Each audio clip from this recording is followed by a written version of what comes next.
Hi friends, welcome back to my channel. ನಾನಿತ್ತು ಸಾಬುದಾನ ವಡಾನ ಮಾಡ್ತಾಯಿದ್ದೀನಿ. ಅದು ಹೇಗೆ ಮಾಡೋದು ಅಂತ ಹೇಳ್ಕೊಡೋಣ, ಹಾಗೆ ನೋಡ್ಕೊಳ್ಳೋಣ ಬನ್ನಿ. ಹಾಗೆ ಅದಕ್ಕಿಂತ ಮುಂಚೆ ನಮ್ಮ ಚಾನಲ್ಗೆ ಯಾರು ಸಬ್ಸ್ಕ್ರೈಬ್ ಆಗಿಲ್ಲ, ಪ್ಲೀಸ್ ಸಬ್ಸ್ಕ್ರೈಬ್ ಮಾಡ್ಕೊಳ್ಳಿ.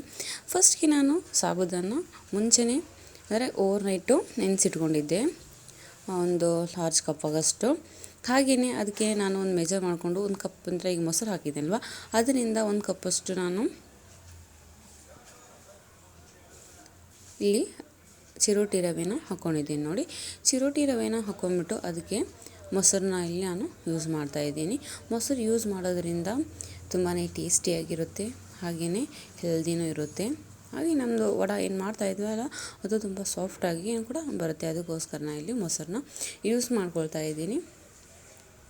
ಸೊ ಇದು ಮೊಸರನ್ನ ಹಾಗೆ ರವೆನ ಒಂದು 5 ನಿಮಿಷದ ಕಾಲಷ್ಟು ನಾನು ಏನು ಮಾಡ್ತಾಯಿದ್ದೀನಿ, ಇಲ್ಲಿ ಎತ್ತಿಡ್ತಾ ಇದ್ದೀನಿ. ಅಂದರೆ ಅದು ರವೆ ಮತ್ತು ಮೊಸರು ಚೆನ್ನಾಗಿ ಕಂಬೈನ್ ಆಗಲಿ ಅಂದ್ಬಿಟ್ಟು. ಸೊ ನಾನು ಏನು ಮಾಡಿದ್ದೆ, ಒಂದು ಮೀಡಿಯಮ್ ಸೈಜಷ್ಟು ಆಲೂಗಡ್ಡೆನ ಚೆನ್ನಾಗಿ ಬೇಯಿಸಿ ಇಟ್ಕೊಂಡಿದ್ದೆ. ಅದರದ್ದು ಸಿಪ್ಪೆನೆಲ್ಲನೂ ತೆಕ್ಕೊಳ್ತಾ ಇದ್ದೆ. ನೋಡಿ, ಅಂದರೆ ಸಾಬುದಾನ ಜೊತೆ ಹಾಲು ಹಾಕಬೇಕು, ತುಂಬಾ ಟೇಸ್ಟ್ ಬರುತ್ತೆ. ಸೊ ಅದಕ್ಕೋಸ್ಕರ ಆಲೂಗಡ್ಡೆನ ನಾನು ಫಸ್ಟಿಗೆ ಬೇಯಿಸಿ ಇಟ್ಕೊಂಡಿದ್ದೆ, ಅದನ್ನು ಚೆನ್ನಾಗಿ ಸಿಪ್ಪೆನ ತೆಗೆದಿಟ್ಕೊಂಡೆ. ಸೊ ನೋಡಿ, ನಾನು ಇಷ್ಟು ಸಾಬುದಾನ ಫಸ್ಟಿಗೆ ನೆನೆಸಿಟ್ಕೊಂಡಿದ್ದೆ. ಸೊ ಅದನ್ನು ನಾನಿವಾಗ ಚೆನ್ನಾಗಿ ನೀರನ್ನೆಲ್ಲ ತಗೊಂಡ್ಬಿಟ್ಟು ಇವಾಗ ಆಲೂಗಡ್ಡೆನ ಏನು ತೊಗೊಂಡಿದ್ನಲ್ಲ ಅದನ್ನ ಚೆನ್ನಾಗಿ ಸ್ಮ್ಯಾಶ್ ಮಾಡಿ ಹಾಕೋತೀನಿ. ಇದೇ ರೀತಿ ಸ್ಮ್ಯಾಶ್ ಮಾಡಿ ಹಾಕೊಳ್ಳಿ. ಕಟ್ ಮಾಡಿ ಹಾಕ್ಕೊಂಡ್ರೆ ಅದರಲ್ಲಿ ಇನ್ನೂ ಲಮ್ಸಿಗೆಲ್ಲ ಉಳ್ಕೊಂಡ್ಬಿಡುತ್ತೆ. ಸೊ ಅದಕ್ಕೋಸ್ಕರ ನಾನು ಸ್ಮ್ಯಾಶ್ ಮಾಡಿ ಅಷ್ಟು ಜಸ್ಟ್ ಇವಾಗ ಹಾಕಿ ಇಟ್ಕೊಂಡಿದ್ದೀನಿ. ನಂತರ ನಾನು ಅದಕ್ಕೆ ಮೀಡಿಯಮ್ ಸೈಜಾಗಿಂತ ಈರುಳ್ಳಿ ಹಾಗೆಯೇ ಮತ್ತು ಚಿಕ್ಕದಾಗಿ ಕಟ್ಟಿಟ್ಕೊಂಡು 3 ಮೆಣಸಿನ್ಕಾಯಿನ ತೊಗೊಂಡಿದ್ದೀನಿ.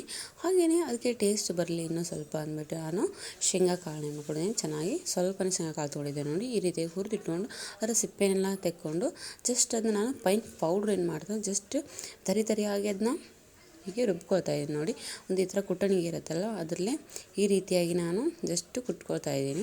ಅಂದರೆ ಇದು ತಿನ್ನೋ ಟೈಮ್ನಲ್ಲಿ ಕ್ರಂಚಿಯಾಗಿ ಬಾಯಲ್ಲಿ ಬಂದರೆ ತುಂಬ ಟೇಸ್ಟಾಗಿರುತ್ತೆ. ಸೊ ಅದಕ್ಕೋಸ್ಕರ ಇಷ್ಟೇ ಜಸ್ಟಾಗಿ ಪೌಡ್ರ್ ಥರ ಮಾಡ್ಕೊಂಡಿದ್ದೀನಿ. ಹಾಗೆಯೇ ಅದರಲ್ಲಿ ಕಾಣಬೇಕು ಶೇಂಗಾ ಸ್ವಲ್ಪ ಈ ರೀತಿ ಮಾಡಿಕೊಂಡು ಇಟ್ಕೊಂಡಿದ್ದೀನಿ. ನೋಡಿ, ಆಲ್ಮೋಸ್ಟು ನಮ್ಮದು ರವೆ ಮತ್ತು ಮೊಸರು ಈ ರೀತಿಯಾಗಿ ಮಿಕ್ಸ್ ಆಗಿದೆ. ನೋಡಿ, ಗಟ್ಟಿಯಾಗಿಬಿಟ್ಟಿದೆ ಈಗ ಆಲ್ರೆಡಿ ಅದು ಮೊಸರು ಮತ್ತು ರವೆ. ಸೊ ಅದಕ್ಕೆ ನಾನು ಮಿಕ್ಸ್ ಮಾಡಿಕೊಂಡಿರುವಂಥ ಸಾಬುದಾನ ಹಾಗೆಯೇ ಒಂದು ಮೀಡಿಯಮ್ ಸೈಜ್ ಇದೆ ಇದು ಹಾಲು, ಅದನ್ನು ಹಾಕ್ಕೊಳ್ತಾ ಇದ್ದೀನಿ. ಹಾಗೆ ನೋಡಿ, ಈ ರೀತಿಯಾಗಿ ನಾನು ಕುಟ್ಟಿ ಇಟ್ಕೊಂಡಿರುವಂಥ ಶೇಂಗಾ ಪುಡಿ ಕೂಡ ಹಾಕ್ಕೊಳ್ತಾ ಇದ್ದೀನಿ. ಇದು ತುಂಬ ಟೇಸ್ಟ್ ಬರುತ್ತೆ. ಸೊ ಅದಕ್ಕೋಸ್ಕರ ಈ ರೀತಿಯಾಗಿ ಹಾಕ್ಕೊಂಡಿದ್ದೀನಿ. ನೋಡಿ, ಚಿಕ್ಕದಾಗಿ ಕಟ್ ಮಾಡಿರುವಂಥ ಈರುಳ್ಳಿ ಅದ್ರ ಜೊತೆಗೆ ಮೆಣಸಿನ್ಕಾಯಿನ ಮಿಕ್ಸ್ ಮಾಡ್ಕೊಳ್ತಾ ಇದ್ದೀನಿ. ಹಾಗೆಯೇ ಕ್ಯಾರೆಟು ಬೇಕಿದ್ರೆ ಹಾಕ್ಕೋಬೋದು, ತುಂಬ ಚೆನ್ನಾಗಿರುತ್ತೆ. ಹೀಗೆ ಮಕ್ಕಳು ತಿಂತಾಯಿದ್ರೆ ತುಂಬ ಚೆನ್ನಾಗಿ ತಿನ್ನಿಸಬಹುದು ಈ ರೀತಿಯಾದಂಥದ್ದನ್ನು. ಇದು ಹೆಲ್ದಿಯಾಗಿರುತ್ತೆ ಮಕ್ಕಳಿಗೆ. ಅದಕ್ಕೋಸ್ಕರ ನಾನು 1 ಟೇಬಲ್ ಸ್ಪೂನ್ ಆಗೋಷ್ಟು ಬೇಸನ್ನು ಹಾಗೆ 1 ಟೇಬಲ್ ಸ್ಪೂನ್ ಆಗೋಷ್ಟು ಕಾರ್ನ್ಫ್ಲವರ್ನ ಹಾಕ್ಕೊಳ್ತಾ ಇದ್ದೀನಿ. ನೋಡಿ, ಅದನ್ನಷ್ಟೇ ಯಾವುದೇ ಹಿಟ್ಟನ್ನು ಏನು ಯೂಸ್ ಮಾಡ್ತಾ ಜಸ್ಟ್ ಬೇಸನ್ನು ಹಾಗೆ 1 ಟೇಬಲ್ ಸ್ಪೂನ್ ಕಾರ್ನ್ಫ್ಲವರ್ನ ಅಷ್ಟೇ ಯೂಸ್ ಮಾಡಿಕೊಂಡು ಅದಕ್ಕೆ ನಾನು ಸ್ವಲ್ಪ ಅಜ್ವೈನ್ ಕಾಳನ್ನ ಹಾಕ್ಕೊಳ್ತಾ ಇದ್ದೀನಿ. ಓಮ್ ಕಾಳು ಕೂಡ ಅಂತಾರೆ, ನಾವು ಅಜ್ವೈನ್ ಅಂತೀವಿ. ಸೊ ಅಜ್ವೈನ್ ಹಾಕ್ಕೊಂಡ್ಬಿಟ್ಟಿದ್ದ ಚೆನ್ನಾಗಿ ಮಿಕ್ಸ್ ಮಾಡ್ಕೊಳ್ತಾ ಇದ್ದೀನಿ. ಹಾಗೆಯೇ ಅದಕ್ಕೆ ನನಗೆ ಸ್ವಲ್ಪ ಉಪ್ಪನ್ನು ಹಾಕ್ಕೊತಾ ಇದ್ದೀನಿ. ರುಚಿಗೆ ತಕ್ಕಷ್ಟು ಉಪ್ಪನ್ನ ಹಾಕ್ಕೊಳ್ಳಿ, ನೋಡ್ಕೊಂಡು ಉಪ್ಪನ್ನು ಹಾಕಲಿ. ಅದು ಏನಾಗ್ಬಿಡುತ್ತೆ ನಂತರ ಸ್ವಲ್ಪ ಉಪ್ಪು ಅನ್ಸಾಗಿಬಿಡುತ್ತೆ. ಸೊ ಅದಕ್ಕೋಸ್ಕರ ಸ್ವಲ್ಪ ನೋಡಿಕೊಂಡು ಉಪ್ಪನ್ನ ಹಾಕ್ಕೊಳ್ಳಿ. ಉಪ್ಪು ಹಾಕ್ಕೊಂಡ ನಂತರ ಸ್ವಲ್ಪ ನಾನು ಗರಂ ಮಸಾಲಾನ ಆ್ಯಡ್ ಮಾಡ್ಕೊಳ್ತಾ ಇದ್ದೀನಿ. ಎಲ್ಲನೂ ಹಾಕ್ಕೊಂಡು ಚೆನ್ನಾಗಿ ಇದನ್ನ ಇನ್ನೊಂದಿಷ್ಟು ಚೆನ್ನಾಗಿ ಎಲ್ಲವೂ ಹಾಕಿರೋಂಥ ಮಸಾಲ ಏನು ವೆಜಿಟೇಬಲ್ಸ್ ಎಲ್ಲವೂ ಚೆನ್ನಾಗಿ ಮಿಕ್ಸ್ ಆಗೋವರೆಗೂ ಇದನ್ನು ಚೆನ್ನಾಗಿ ಕಂಬೈನ್ ಮಾಡ್ಕೊಳ್ತಾ ಇರಿ. ಇದೇ ಸ್ಮೂತ್ ತೊಗೊಂಡು ಹೀಗೆ ಕಂಬೈನ್ ಮಾಡಿ 1-2 ನಿಮಿಷ ಎತ್ತಿಟ್ಕೊಂಡು ಹಾಗೆ ಒಂದು ಸೈಡು ಎಣ್ಣೆಯನ್ನು ಕಾಯಲಿಕ್ಕೆ ಇಟ್ಕೋಬೇಕು. ಇದು ತುಂಬಾ ಹೆಲ್ದಿ ಕೂಡ ಫುಡ್ಡು. ಸೊ ಅದಕ್ಕೋಸ್ಕರ ಇದನ್ನು ಅವಾಗವಾಗ ಸ್ನ್ಯಾಕ್ಸ್ ಥರ ಮಾಡಿಕೊಂಡ್ರೆ ತುಂಬ ಚೆನ್ನಾಗಿರುತ್ತೆ. ಹಾಗೆ ಮಕ್ಕಳು ಇದ್ದವ್ರಿಗಂತೂ ತುಂಬಾ ಖುಷಿ ಆಗುತ್ತೆ ಈ ರೀತಿ ಮಾಡಿಕೊಟ್ರೆ. ನಮ್ಮ ತಿನ್ನೋ ಇದಾಗಿ ತುಂಬ ಇಷ್ಟಪಟ್ಟು ತಿಂತಾಳೆ. ಸೊ ಅದಕ್ಕೋಸ್ಕರ ಹಾಗೆ ನಾನು ಲಾಸ್ಟಿಗೆ ಫೈನಾಗಿ ಚಾಪ್ ಮಾಡ್ಕೊಂಡು ಕೊರಿಯನ್ನ ಹಾಕ್ಕೊತಾ ಇದ್ದೀನಿ. ನೋಡಿ,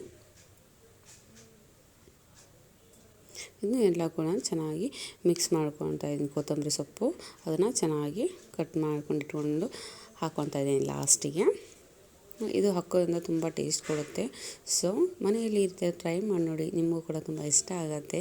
ಹಾಗೆಯೇ ಸಾಬುದಾನ ಅಂತೂ ಹೆಲ್ತಿಗೆ ತುಂಬಾ ಒಳ್ಳೆಯದು. ನಾನೇನು ಮಾಡ್ತಾಯಿದ್ದೀನಿ, ಚೆನ್ನಾಗಿ ಕೈ ಬಿಡಬೇಕಲ್ವ, ನಾವು ಸಾಬುದಾನದ್ದು ಬಿಡ್ತಾ ಆಮೇಲೆ ಸ್ವಲ್ಪ ಜಸ್ಟ್ ತಣ್ಣೀರಿಗೆ ಕೈನ ಎದ್ಕೊಂಡ್ಬಿಟ್ಟು ಹಾಗೆ ಈ ರೀತಿಯಾಗಿ ನೋಡಿ, ಹೀಗೆ ಉಂಡೆನ ಥರನ ಅಥವಾ ಹೀಗೆ ನಾವು ಬೋಂಡ ಬಿಡ್ತೀವಲ್ಲ ಆ ರೀತಿಯಾಗಿ ಹೀಗೆ ಮಾಡ್ಕೊಂಡ್ಬಿಟ್ಟು ವಡ ಮಾಡ್ತೀವಲ್ಲ ಆ ರೀತಿಯಾಗಿ ಮಾಡಿಕೊಂಡು ನಾನು ಜಸ್ಟ್ ಆಯಿಲಲ್ಲಿ ಬಿಡ್ತಾಯಿದ್ದೀನಿ. ಎಣ್ಣೆ ಏನು ತುಂಬಾ ಬಿಸಿಯಾಗಿ ಏರಾಗಿ ಕಾಯೋದು ಬೇಡ, ಜಸ್ಟ್ ಲೈಟಾಗಿ ಎಣ್ಣೆ ಕಾಯ್ದಿರಬೇಕು. ಅಂದರೆ ಇದು ನಾವು ಬೋಂಡ ಈ ಥರ ಬಿಡ್ತಿರ್ತೇವಲ್ವ, ಅವಾಗ ಎಣ್ಣೆ ತುಂಬ ಕಾದ್ಬಿಟ್ಟಾಗ ಏನಾಗುತ್ತೆ, ಅದು ತುಂಬಾ ಬೇಗ ಹೊತ್ತುವಂಥ ಚಾನ್ಸಸ್ ಇರುತ್ತೆ.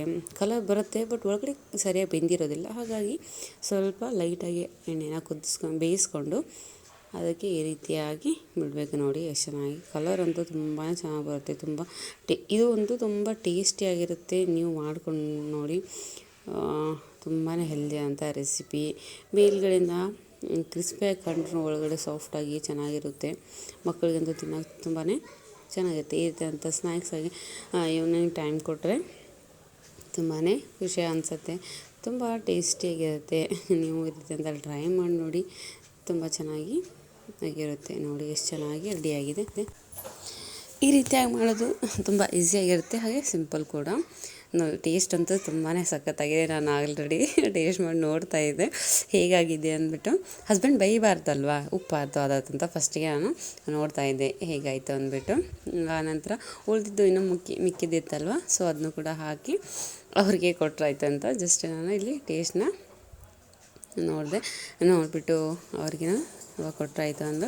ಟೀ ಟೈಮ್ ಅಲ್ವಾ ಇವಾಗ, ಟೀ ಹಾಗೆ ಸ್ವಲ್ಪ ಕೆಚಪ್ಪು, ನಂತರದ ಜೊತೆಗೆ ಸಾಬುದಾನ ವಡ ರೆಡಿ ಆಯಿತು. ನೀವು ಕೂಡ ಮಾಡ್ಕೊಂಡು ನೋಡಿ. Okay, thank you, bye.